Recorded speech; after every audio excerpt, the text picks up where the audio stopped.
Some of you may be tired of me talking about this same subject of Kirk, but it's just hard for me to sit by and allow Christianity, I'm talking about original Christianity as founded by Yeshua of Nazareth, Jesus, to be misrepresented.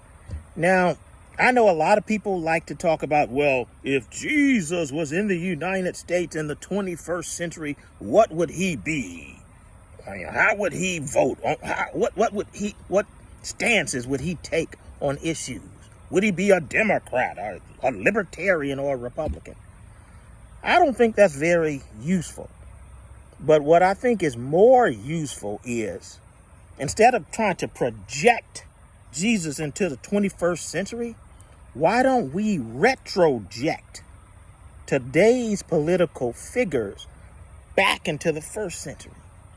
For example, what would someone like Kirk have thought about Jesus?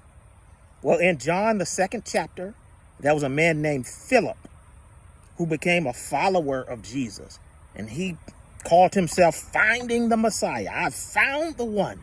And so he went and shared that news with his brother, Nathaniel.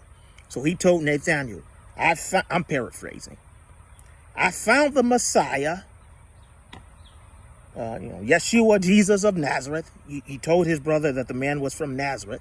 And then the first thing that came out of Nathaniel's mouth was, can any good thing come out of Nazareth?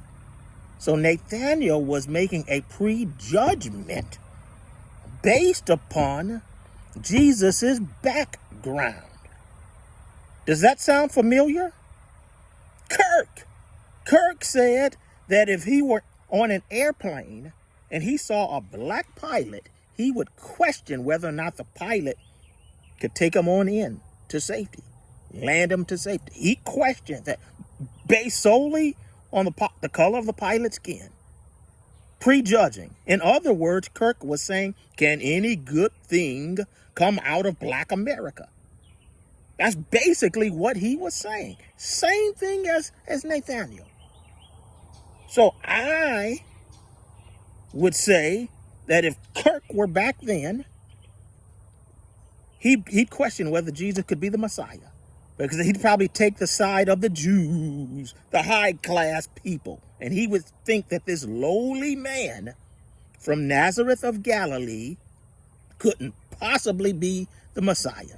He'd probably say, oh, he's taken the place of someone from our community. Same thing Kirk said, that these black women like Cassandra Brown Jackson and others and Michelle Obama are taking the position of white men. See, that's the same partiality. So that's what you do. Instead of trying to guess what Jesus would think about today's issues, send the people back to the first century. All right, here's another issue, self-righteousness. Jesus gave a parable about two men who were in the temple praying. One was a Pharisee. The other one was a tax collector. The Pharisee said, I thank God I'm not like this Pharisee, a sinner. I do this and I do that. I give my contributions to the temple. I fast. I do all this stuff. But this other guy is a sinner. What did the tax collector do when he was praying? He said, Lord, have mercy on me, a sinner. Now, who would Kirk be?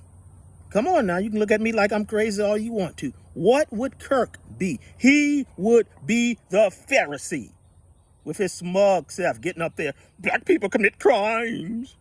Black people don't have fathers. The fathers are not in home. Now, is he trying to help black people? No, it wasn't.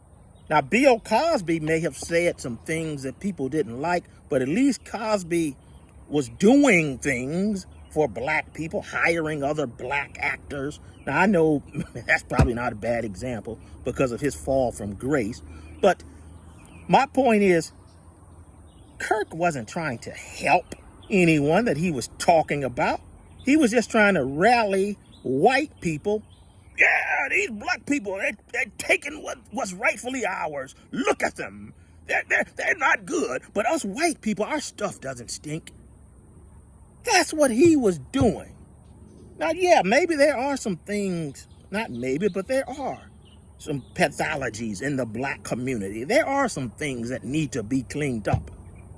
But Kirk's behind doesn't care about that.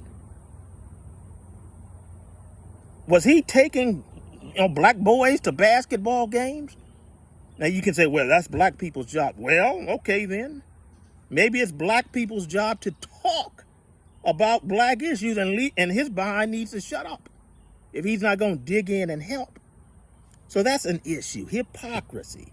Kirk would be the Pharisee rather than the tax collector. Now, I'll give you another issue. There was a man named Jairus. He was a ruler of the synagogue. His daughter was sick. Well, Matthew says that the daughter was sick, and Mark says that the daughter was dead, or vice versa. I can't remember. But anyway, he wanted Jesus to heal his daughter. This man was a ruler of the synagogue, an important man, and he was having a conversation with Jesus, who people regarded as a prophet, upstart prophet. So these two men are having a conversation. Jairus is trying to convince Jesus to come to his house and heal his daughter. Lo and behold, they are interrupted by a woman who had a flow of blood, a discharge of blood that had been going on for 12 years. And what did she do? She touched the hem of Jesus' garment, and then she was healed. So that's an interruption. Here's Jesus having a conversation with Jairus. Jairus is trying to get his daughter healed, and this woman comes and interrupts the conversation.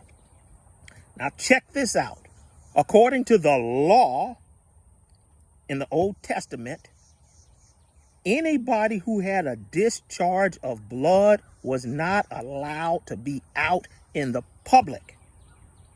So what do you think somebody like a Kirk would have done? Kirk would have probably gotten mad at Jesus, got mad at Jairus, and said, this woman needs to be locked up in, I guess you could say, crocodile Alcatraz, because they had crocodiles in that area. That's what he would have demanded. Why? Because she's there illegally. That's the type of attitude that these people have, and they're trying to convince you that they're Christian. But here you have Jesus. He didn't get mad at that woman. He said, your faith has made you whole. Go in peace. Basically, that's what he said. I'm paraphrasing. He didn't take the legalistic attitude where, woman, you're out here in this crowd illegally. We need to lock you up. Come on now. Come on. So that's another thing. If you're trying to decide whether or not this man was a Christian. Christian comes from the Greek word Christianos, means follower of Christ. Is this man following Christ? Simply professing Jesus' name and ranting and raving, I hate Muslims, yeah! Those gays are bad, yeah! That doesn't make you a Christian. That makes you an Aunt Esther Christian from Sanford and Son, because she was defined by what she was against. Smoking, drinking, cursing, dancing. That doesn't make you a Christian.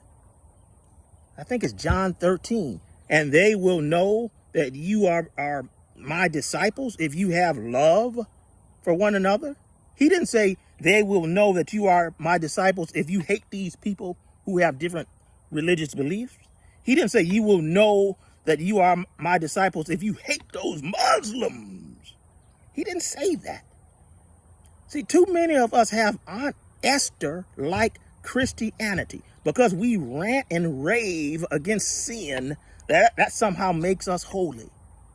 And I just have to be honest. A lot of Christians have a fetish for seeing other people get theirs. They have, you see YouTube clips of tyrannical pastors reprimanding their audience members. Some diabetic may have to get up and use the restroom, And then you have this pastor, sit down, I'm preaching the word. And then you have Christians in the comments saying, go, pastor, tell them, bishop. There's a fetish. And so, and part of the reason is looking at other people's sins gives you validation. There were two disciples that were talking to Jesus, Peter and John. Jesus ran down what Peter's fate would be. He told Peter that one day he'd get old and he'd have to be carried to where he needed to go. And that would be the manner of death that he would suffer. I think it's either John 20 or John 21. And then Peter asked Jesus, well, what about this other guy, John? And then Jesus told Peter, if that man lived until I come back, what is it to you? Sometimes we have to take that attitude about other people. What is it to you? Stop worrying about other people. Work out your own salvation with fear and trembling. So there are principles, being loving. Another thing, I think this is 3 times in the Bible, verbatim. It says, God resists the proud and gives grace to the humble. 3 times in the Bible. But yet Christians want to talk about sodomy, abort. What? No. God resists the proud and gives grace to the humble. How many sermons have you heard about that? But yet they want to rant and rave about Muslims, trans people.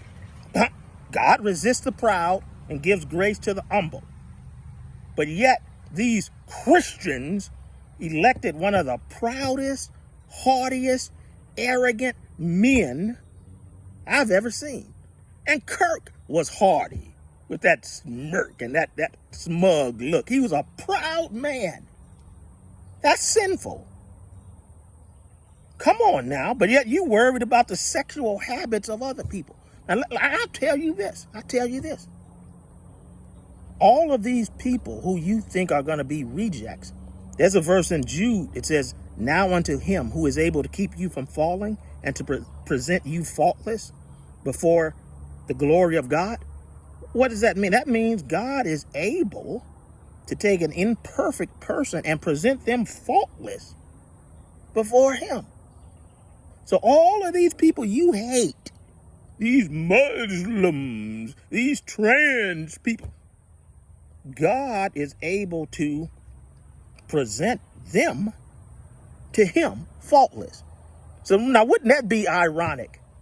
You wake up on the judgment day and he casts your heterosexual behind in the lake of fire, but takes in these other people that you thought were rejects. Come on now, Jesus himself said the last will be the first and the first will be last.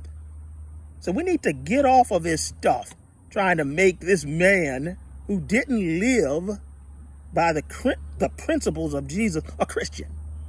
Just because he called Jesus' name and then bashed the people you hate. Being anti-Muslim doesn't make you Christian. It doesn't. Come on now. And even if he did profess Jesus, Jesus himself said, not everyone who calls me Lord, Lord will enter into the kingdom of heaven, but he that does the will of my Father. So you're just going to call this man a Christian, talk down about black people, question their qualifications. My father was so poor until when he was in college, he had one good pair, and they use that word breeches, one good pair of breeches. And he was ironing them, and he burnt a hole in them. And he learned to always be grateful for what he had. Worked his way through college, became a math teacher. And you're going to have some college dropout like Kirk questioning the qualifications of black people. That burns my behind up. And I'm supposed to honor him? My mother grew up so poor until she had to use paper bags, grocery store paper bags, and calendar paper to do her homework. And this white boy getting up there talking about three black people, the judge, I think Michelle Obama and another black lady, questioning their qualifications, talking about they're taking the position of a white man. And I'm supposed to kiss his behind when he's dead. I'll tell you another thing, too. I don't owe a dead person anything. The Bible says the dead know nothing. Kirk is as dead as a doorknob. There's nothing I can do for or against him. Nothing in the Bible that says you sin against a dead person. There's no obligation to love a dead person. Come on now. Jesus said that God is the God of the living and not the dead. He asked the man, follow me. And then the man made an excuse. I need to bury my father. And what did Jesus say? Let the dead bury their dead. So all this stuff about you got to honor the dead and venerate them when they die, no matter how they lived. And you have to sing, nearer, my God, to thee, nearer to thee. That ain't in the Bible. When Abraham died, it says his sons, Ishmael and Isaac, buried him. That's it. They didn't bring in some priest to perform rites. They put that dead body in the ground.